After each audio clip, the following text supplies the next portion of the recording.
कहानी ट्रेन। ये ट्रेन रोज रुकती है नए स्टेशन पर, मिलाती है आपको एक नई कहानी और कई नए किरदारों से। तो सब सवार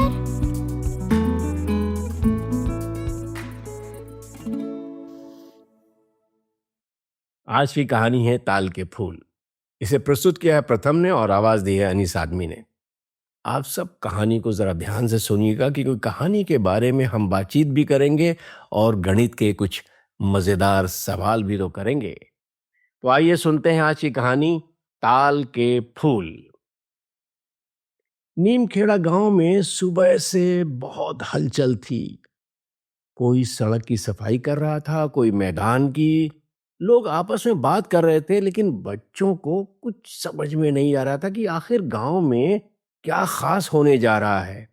रवि, रेशमा, रानी और मुश्ताक ने आपस में बातचीत की, क्या हो सकता है।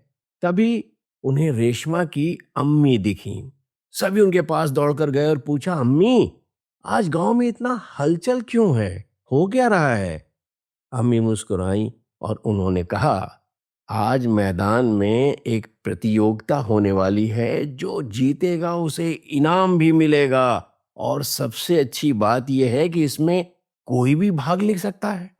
वाह, फिर तो हमें भी भाग लेना चाहिए, रेशमा उत्साह से बोली। बाकी दोस्तों ने भी हाँ में सर हिलाया। कुछ समय बाद गांव के लोग मैदान में इकट्ठा होने लगे। बच्चों के साथ उनके माता पिता भी वहां पहुंचे। माहौल बड़ा रोमांचक था। मंच पर गांव के बुजुर्ग खड़े हुए और घोषणा की, प्रतियोगिता का सवाल ध्यान से सुनो। एक ताल में जादुई फूल खिलते हैं और हर दिन पहले दिन के मुकाबले वो फूल दोगुने हो जाते हैं। अगर ताल 12वें दिन फूलों से भर जाता है तो ये बताओ कि कितने दिन में वो 1/4 भरेगा। बच्चे पहली सुनते ही सोच में पड़ गए। रेशमा माथे पर हाथ रखकर बोली, फूल हर दिन दोगुने होते हैं, मतलब अगर 12वें दिन ताल पूरा भरा तो एक दिन पहले आधा रहा होगा, और उससे एक दिन पहले। रवि उछल पड़ा, अरे समझ गया, अगर 12वें दिन पूरा भरा तो 11वें दिन आधा और 10वें दिन उसका आधा, यानी चौथाई। बात समझ में आई?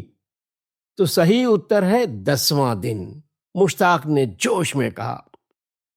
बच्चों को अपने उत्तर पर पूरा यकीन था। अब बस इंतजार था मंच पर जाने का और इनाम पाने का। अब कुछ प्रश्न हो जाएं। नीमखेड़ा गांव में इतनी हलचल क्यों थी?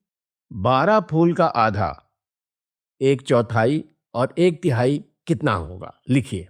नीमखेड़ा गांव की प्रतियोगिता की तरह का कोई एक प्रश्न आप भी बनाइए। 6वें दिन ताल में कितने फूल होंगे? आपके गांव या स्कूल में कौन कौन सी प्रतियोगिता होती हैं? लिखिए। कल फिर मुलाकात होगी गणित की एक अच्छी और मजेदार कहानी के साथ।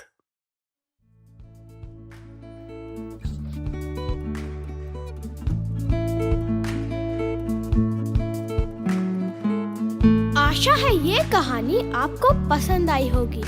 ये कहानी आपके लिए लाए रेखता, नई धारा और प्रथम।